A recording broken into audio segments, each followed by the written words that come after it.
Мое исследование связано с актуальными на сегодняшний день в языкознании направлениями, как лингвокультурология, когнитивная лингвистика, которые исследуют взаимосвязь и взаимовлияние языка и культуры, языка и мышления, отражение нашего жизненного опыта в языке. В настоящее время я исследую концепты счастья и несчастья, и хочу немного остановиться на термине «концепт». Вообще, понятие «концепт» изначально принадлежало терминологии философии и психологии, но после того, как вышла статья в 1993 году Дмитрия Сергеевича Лихачева «Концептосфера русского языка», данный термин стал активно употребляться в отечественной лингвистике. Термин «концепт» сегодня трактует как лингвокультуремус, сгусток культуры, как зерно первосмысла и так далее. А в нашем понимании концепт – это ментальная единица, которая хранится в сознании человека, несет комплексную информацию об отображаемом предмете явления и отражается в языке и культуре. То есть концепт, в отличие от понятия, он семантически глубже, богаче и так далее. К интересным выводам и заключениям пришли якутские исследователи Федор Николаевич Дичковский и Наталья Иннокентьевна Попова при исследовании концепта «Аласт». Ими был проведен ассоциативный эксперимент, в котором приняли участие студенты Института языкознания и культуры народа Северо-Восточного федерального университета. Они выяснили, что данное слово «аласт» ассоциируется у носителя якутского языка с родной землей, с балаганом, с травой, с сенокосом, с чем еще, с улусом, с деревней и даже духом хозяином Ичи Бай-Байнай. Таким образом, концепт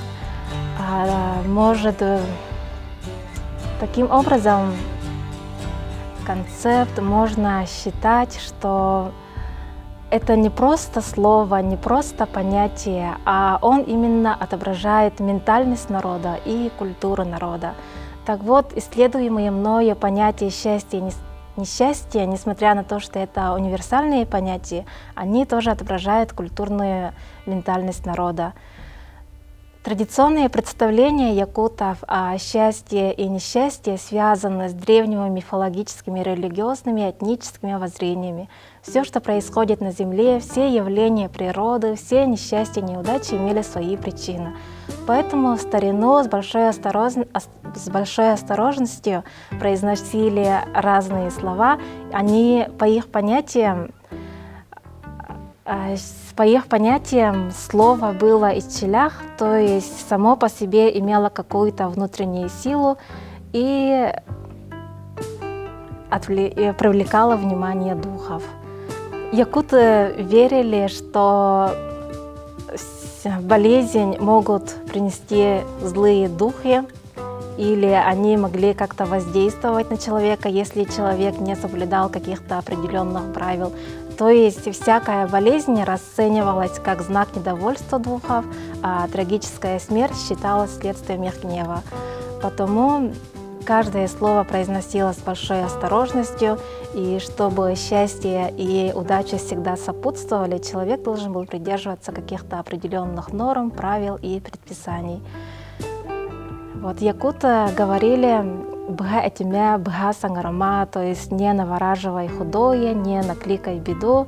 И о переводе данного слова «бга» очень верно, на наш взгляд, отметил якутский ученый Семен Иванович Николаев, который говорил, что слово «бга» по-якутски имеет смысл, будто бы над головой говорящего висит зловредная, убийственная сила, и говорящий своей неосторожностью, как ножницами, срезает эту роковую нить.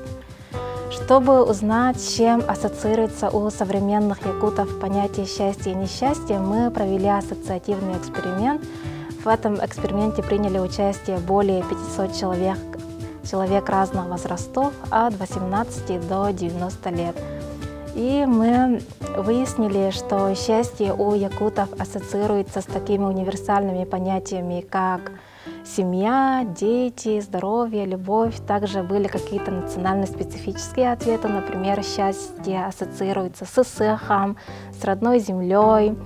или с наступлением лета, скотыя, полные земляники и так далее. Также у современных молодых людей понятие счастья складывается из таких понятий, как путешествие, карьера, какие-то материальные блага и так далее. Современные реалии также очень хорошо показывает ответ ипотека бюджета, то есть закрытие ипотеки, которое для современного человека в настоящее время считается как минимум маленьким праздником, а как максимум большим счастьем. Да?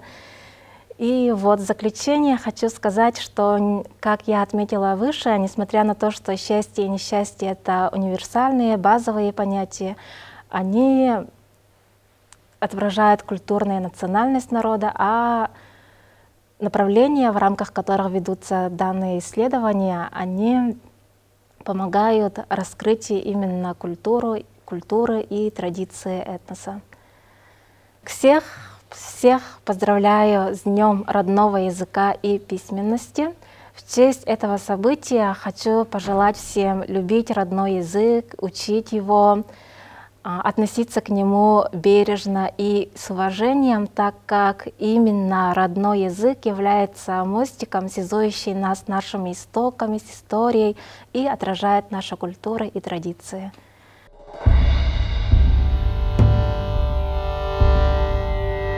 Связано с терминологией якутского языка. И в 2020 году мы завершили коллективный проект «Якутская терминология. Этапы становления и вопросы ее оптимизации». В рамках этого проекта мы выделили этапы развития якутской терминологии на 4 этапа. Первый этап, он начинается со второй половины XIX века и охватывает вторую половину XX века. В этом периоде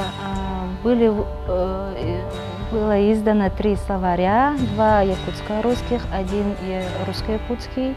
Но самым большим и богатым словарем является словарь якутского языка Эдуарда Карловича Пекарского в 13 выпусках. А второй этап – это моя подтема. Этот период охватывает 20-е и 40-е годы XX века. И этот этап отличается тем, что в это время были исследованы труды первых исследователей якутского языка, терминостроительства. Это словарь Алексея Алексеевича Кулаковского, русско-якутские слова, переняты и усвоены якутами.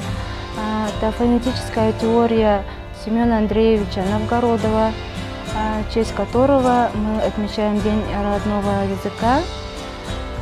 Также термино-орфографический словарь якутского языка Платона Алексеевича Юнского, словарь терминов Александра Андреевича Иванова-Кюнде, также работы по терминологии якутского языка Алтан Сарена.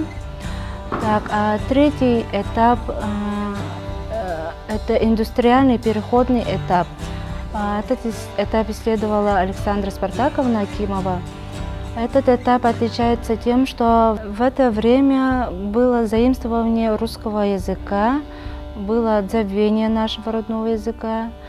Четвертый этап, он берет свое начало с 90-х годов, когда были приняты законодательные акты. Якутский язык приобрел статус государственного языка, и в это время было выпущено большое количество терминологических словарей по всем основным предметам школьного образования. И проанализировав этот этап, мы выяснили, что в это время было выявлено большое количество межсловных и внутрисловных терминологических образований. А с 2021 года мы приступили к коллективному проекту также с доктором филологических наук Егором Иннокентьевичем Оконечниковым и научным сотрудником, кандидатом филологических наук Александрой Спартаковной Акимовой к проекту «Терминографическое возрождение этнокультурной терминологической лексики якутского языка». В этом периоде мы должны составить терминологические словари по всем забытым терминологическим пластом материальной и духовной культуры народов Саха. В настоящем проекте моя подтема будет охота и рыболовство. И я буду собирать весь материал с выпущенных словарей. Как раз в 2020 году был издан последний том Большого толкового словаря якутского языка, 15-й том. Также буду собирать материал по охоте и рыболовстве со всех выпущенных материалов по этой теме. Всех поздравляю с Днем родного языка, всех призываю не забывать свой родной язык. Как говорится, он самый родной, успокаивающий. Призываю родителей не лишать своих детей говорить на родном языке.